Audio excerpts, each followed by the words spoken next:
Hello. This is the tarot tag response to the deck prairie tag by Lisa Pappas. Pappas? Sorry. I thought it looked fun, so I'm gonna do it. Okay, so the first prompt is Grand Marshal, a deck that inspires you to be the best version of yourself. I feel I'll just be insecure because I have like 30 decks, tarot decks, and I repeat the same ones a lot in my tag responses, but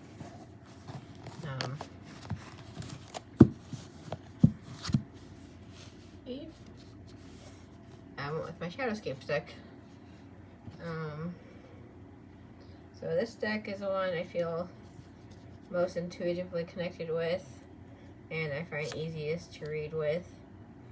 I feel like the way it gives advice is to tell you the truth you need to hear to get to like the next step. It's not like harsh for the sake of being harsh or in the name of like just being honest, you know. It's like kind of like a therapist or like a teacher that's kind of carefully guiding you on your journey, like getting you to that next step. So it's like gentle and nurturing, but it's also honest and truthful. Like it has wisdom. That's how I feel about it. So that's the Shadowscapes.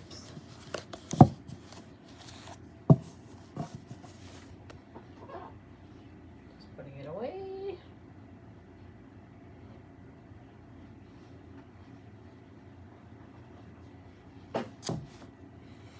The next one is Marching Band, a deck that gets you excited to read every time you pick it up. Alright.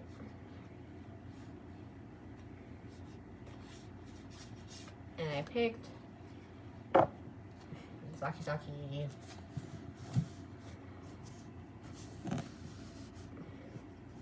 So the colors just pop. And it's kind of weird because I feel like for me it connects me to my inner child, and like I had a happy childhood, but there's some like abuse, and I have like CPTSD, but I've healed from it some, like I think from a good bit of it through therapy and stuff. But like the disparity between like the black and white backdrops and accents and the intense vibrant color kind of reminds me of my childhood. And this is a little corny, but like my Sag rising personality, Sagittarius rising. Like I'm optimistic and like a happy person, but I also have some baggage because of what I've gone through, and like my childhood was kind of divided between these states of like oppression and freedom. So I feel like I've lived a sort of divided life, and this deck just kind of gets it and expresses it. Like the hurt and the joy. So it feels like me and my personality, and that brings me joy to see like myself and my childhood self, my inner child, recognized. So that makes me happy. Yeah.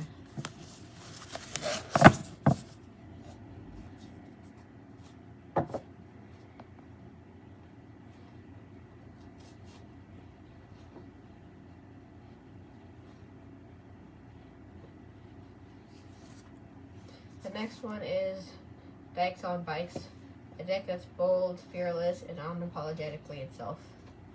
And I gotta get it out of the box.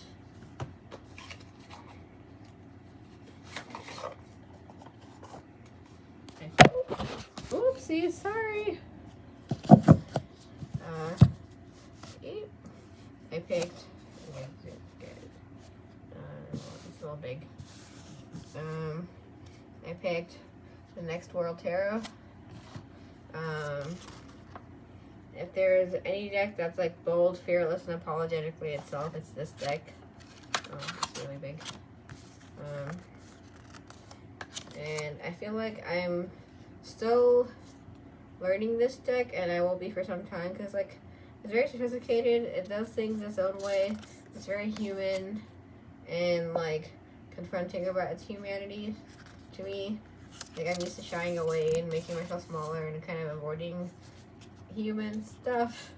Like I don't know, maybe it's because I'm an Aquarius moon. I'm just like used to like seeing life behind like a wall or like a window kind of like I'm not as connected with my feelings, and I distance myself from the world. Like I put up kind of like not on purpose. I just kind of see things through a kind of barrier for some reason, including my own feelings. So like, and I kind of lack a backbone too. So this deck is like it takes up space, and it invites you to do so too. So it'll be a while before I'm like fully comfortable using this deck, but I look forward to getting to know it more. Yeah. And I'm gonna have to go get the other decks for the next ones.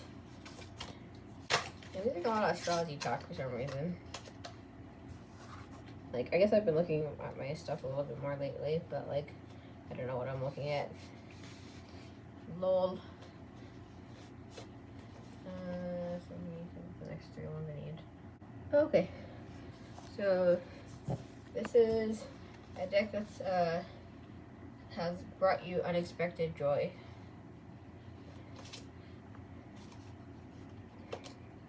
Let me open it.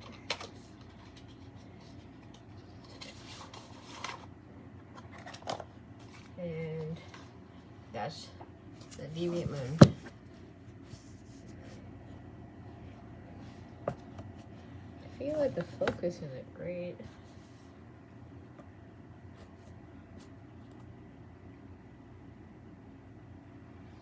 Oh well. Okay. So this deck has surprised me with how nurturing it's been. It hasn't been scary or creepy at all. Like, all my readings with it have been really supportive. It's been like kind and bolstering, like a friend who wants the best for you. I've been reaching for it more and more lately and enjoying reading with it. Like, it's seeming more and more like an all-arounder. And I'm really glad I got it. Like, I kind of feel like... Oh, I need a drink.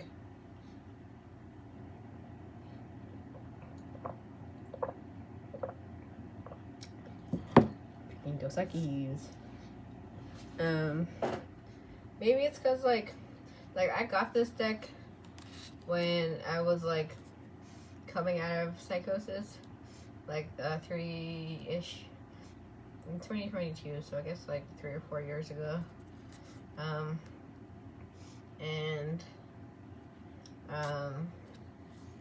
Like, I think it was because, like, I wanted, like, I don't know, I just kind of wanted to, I kind of remembered it, and I think I was, like, wanting something that would, like, kind of understand the intensity of what I had gone through and the madness, and this deck kind of seemed like it would be, like, good for that.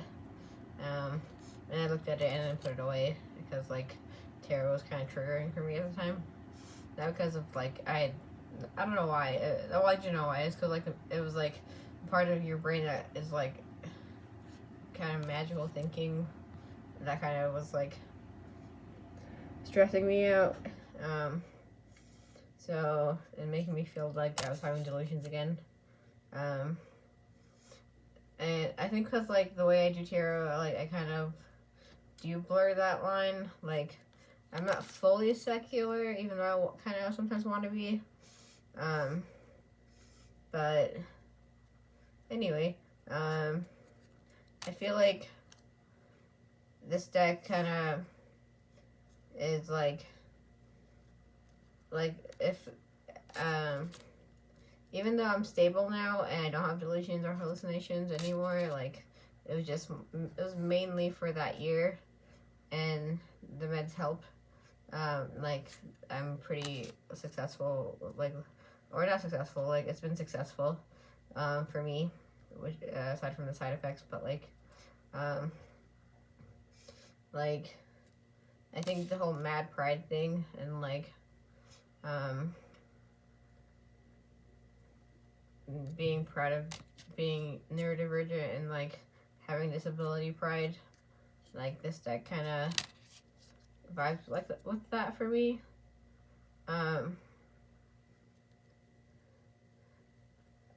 But I mean, I don't know. That's just like, I just know a little bit about how it was created, and like it doesn't shy away from the dark aspects of life or like the intensity of human emotion, and like I feel like mental differences are like it can handle that. So like, or that's how I feel about it anyway, so maybe that's why it's been such a good experience for me.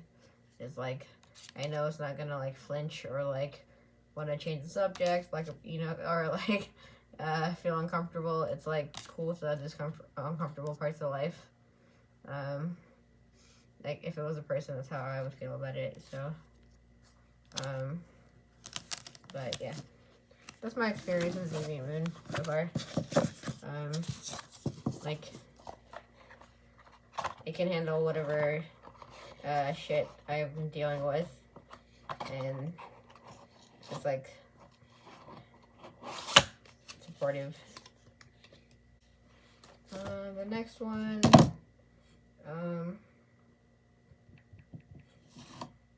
is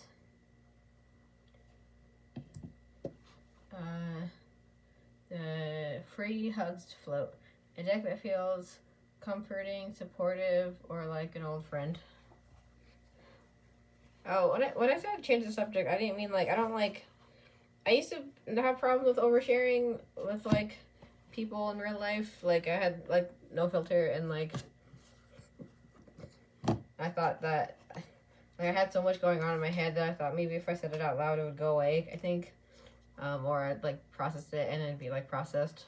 But like I have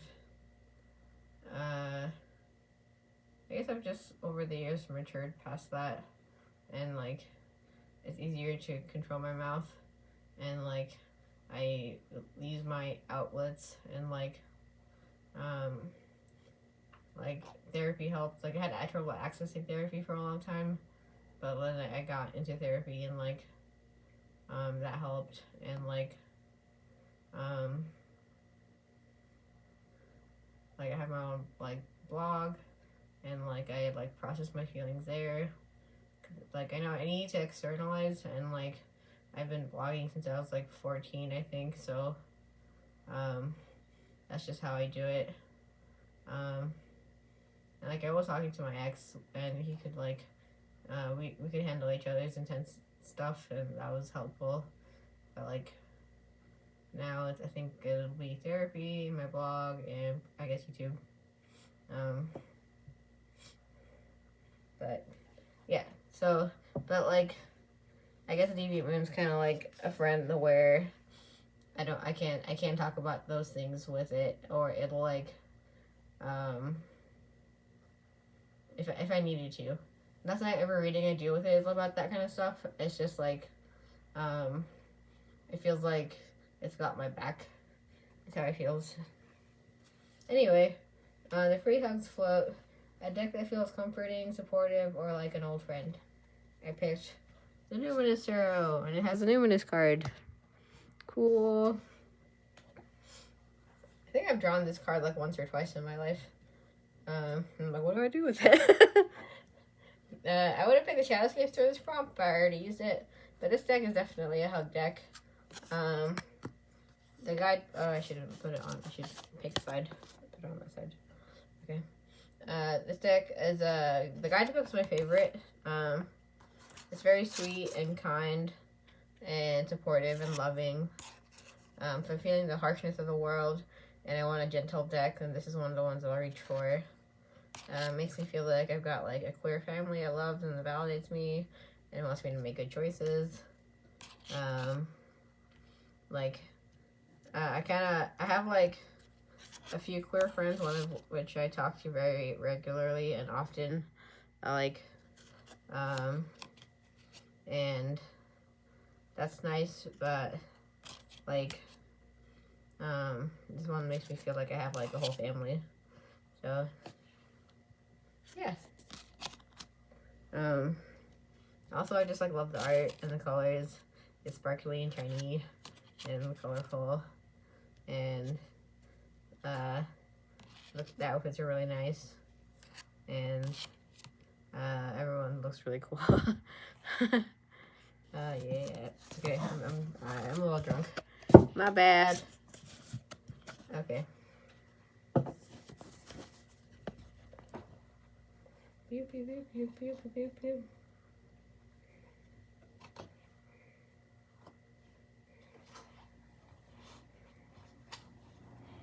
I'm trying to stick to, I'm trying to usually I just try to stick to like whatever I've written down, but I thought I'd let myself riff a little bit more. Like maybe I sound a little bit less robotic, and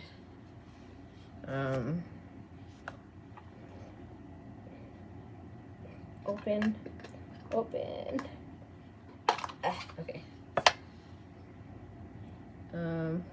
So the next one is Masquerade Crew, a deck that's pure magic and mischief. So I was stuck between this one and the Fantastic Menagerie, but I went with this one because of the magic vibes. I just picked the Halloween Tarot. So this one is cute and silly and mischievous. Especially the imp suit. I don't read with it often because I keep it in my bag, and yeah, I feel like it's been absorbing my auric nutrients. I do read with it in October though, and I randomly throughout the year too. But it's like silly, but it can still give a good read. It has like a sort of sideways vibe to it that I can't really explain. Well, like sometimes it approaches things like obliquely, but that might just be because it's like close to the Rider-Waite Smith and has like surprises and quirks. So it kind of feels like it's kind of sideways because of that. It kind of reminds me of Wayside Stories by, is it Louis Sacher or Sacher? The Wayside School, Sideways Stories from Wayside School, something like that. Yeah, it's a good deck.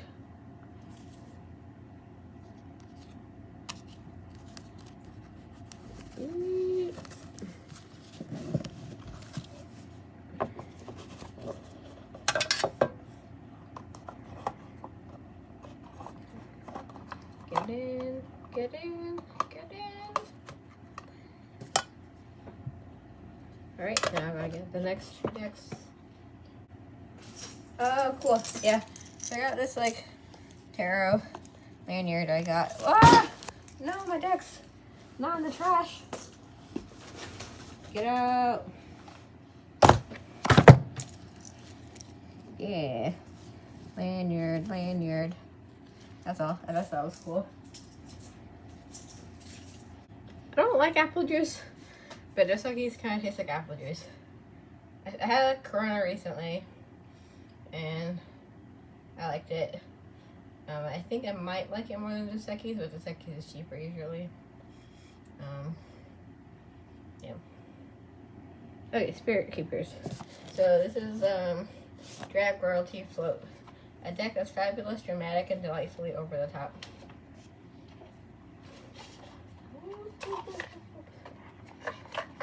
Get in.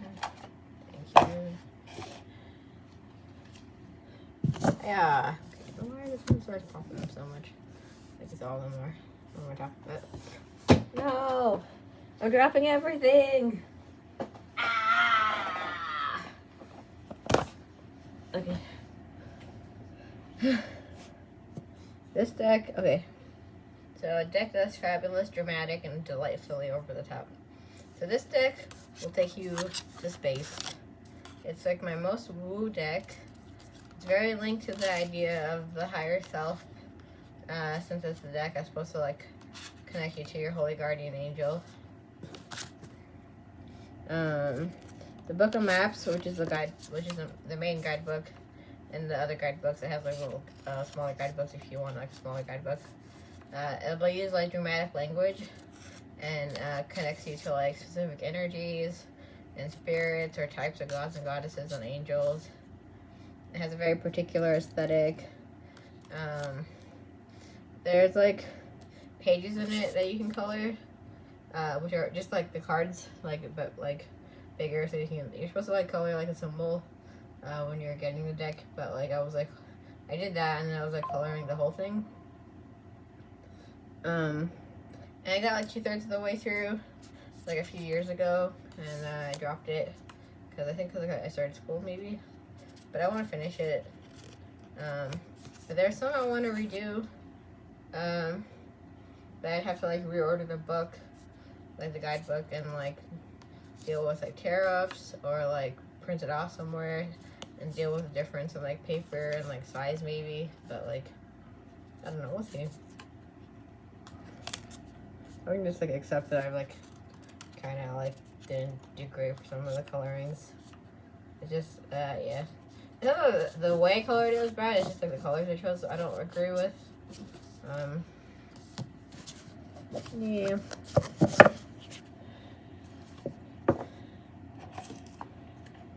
Shoot. I don't know why I got to that part, but like yeah, it's a good deck. It's like it's very dramatic, but it's like it will make you think differently. Okay, so the next one is Beauty Queen Float. Wait, is it? Where is it? Where is it? Oh yeah, Beauty Queen Float. Okay.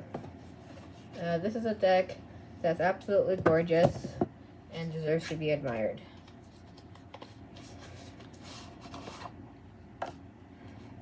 So I picked the Tildwick. Huzzah! So I think anyone who knows of this deck knows how beautiful and well designed it is. It's like gorgeous and expertly done, and I feel like I need to admire it more. It's a quiet deck, but there's so many details and things to like learn and interpret. That's why I like Bodhiseed's like study of it. It helps me a lot. It's definitely a deck to take your time with and like keep a journal with probably too.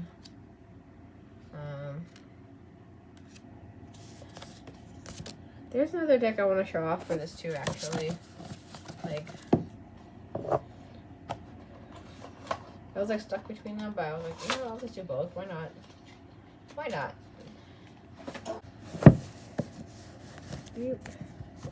So it's a Dust Onyx, and I have the travel size. I didn't write anything for this one because I went with the Tildwick, but like, I really was stuck between them.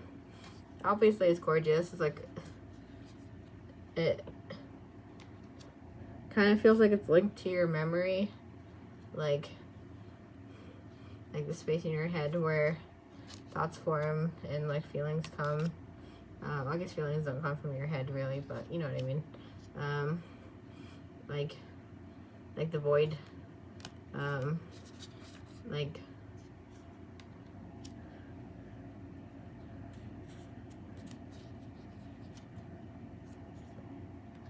I feel like if I meditate, I could probably more often. I could probably get to the space that this deck kind of like takes place in, like that connects you to your ancestors, that like makes you feel rooted.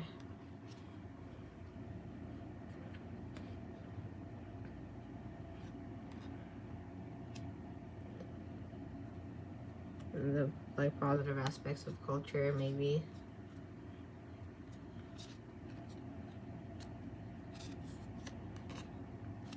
Is this upside down? No. Oh, is it the Hangman? Oh, it's the Hangman. I'm a fool. What is it called? Suspension. Oh, like that. I've been thinking of like doing, because I really want to like look at this deck more. Doing like a month per deck study. Because I still have to finish the Thoth, so maybe I can make that like 1 month, the first month. You don't have to go in order. And then do the Dust Onyx the next month, because like I never like. There are a couple of decks I have where I haven't like read the whole guidebook. And I want to read the whole guidebook for this one and like use this deck more. But I feel like I'd be really healing. And like, I want to get to know this deck more. Because it's beautiful. And it makes me feel things. But yeah.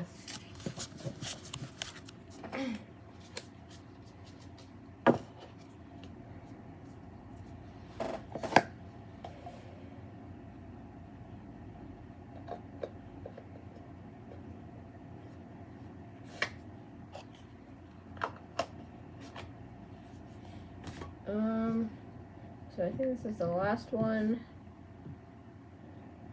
Oh no, it's not the last one. There's another one after this. Okay. Oh, oops. I never put that deck back in the box. Go in. So this one is the DJ Dance Party Float. A deck that's even more fun when it's shared with others. I didn't know what to pick for this one, so I just went with this one. It is in millions of packages, or packaging, well, you know what I mean, like it's in a box within a box with a guidebook on top. Get out, get out, get out. Thank you.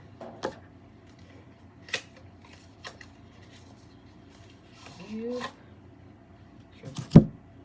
Shoop. That one. Shoop. There we go. No, no, don't fall. Okay. Oh, fuck.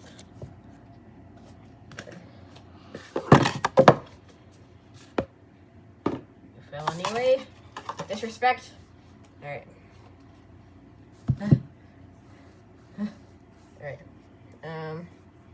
Alright, so I couldn't think of a deck, so I went this one. It's newer to my collection, because my friend got it for me for Christmas. 2025. And I like sending him the card I drew when I use this deck because I feel like it makes him happy that I like it and I use it. This card specifically stresses me out though.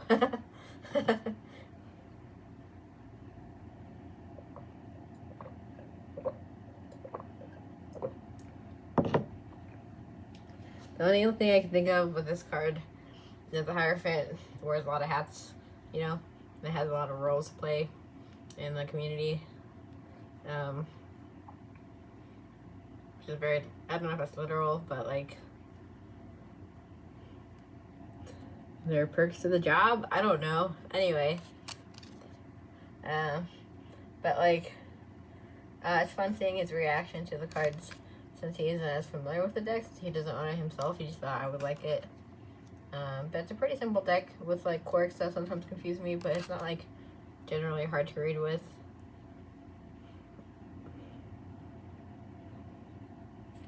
This card interesting. It's like never-ending coffee pot, but you still gotta like brew the coffee. So it's like, you know, like like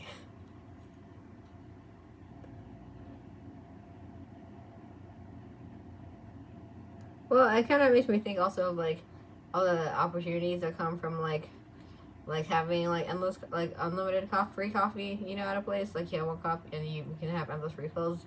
And like how many people will like come over now and spend time at the diner, or like maybe they'll get breakfast but then they'll just stay there all day, and then you get like regulars and you form connections with them, and then it's like a little community is formed. I don't know, maybe. Riffing. La, la, la, la, la, la, la, la. Okay. Hear it. No. No. You can do it. Thank you. And now I'll put these away. Well, I'll just get the last one and then I can put the other ones away after. Stack.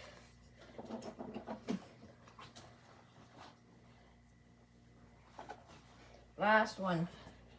So this one is Confetti Cannon Float. A deck that completely exceeded your expectations. Is AC on? I gotta check after. So I picked the Wild Unknown. So it was sort of complicated with this deck. I had expectations, but when I got the deck, I felt like neutral going through the cards. Then I did my first reading, and then I was like intrigued by like the reading process, and I did the readings all the time for a while. And now it's like a regular deck in my rotation. Like I use it often. It's like it leaves a lot of room for your imagination to make its own connections and associations, and it's like a really good intuitive reading deck. Like it really refocuses the experience to your insights, which I kind of need help with, is like trusting my own feelings and opinions. And like this deck kind of redirects you to do that more. I'm not great at abstract stuff, so like this card kind of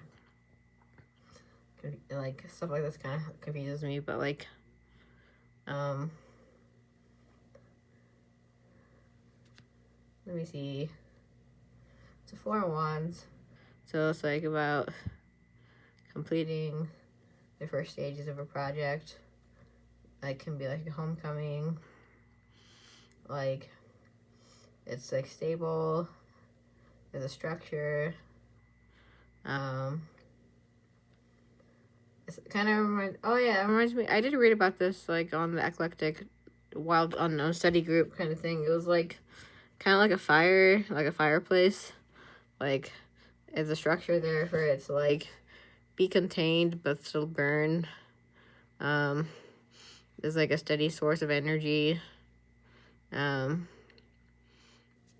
of makes me think of an abstract kind of like fireplace or fire, or a campfire or something. Okay, yeah, I got there. What? Okie dokie. That was it. Thank you. And did I do this backwards? No, I didn't do it backwards. Get in the box. Get in the box. Get in the box. Thank you. You're in the box. Okay. Thanks for hanging out with me. I guess I'll have to edit this now, so it's not as long. I'll probably shave off like a minute. Ha ha ha. Well, maybe more. Alright, thank you. Bye.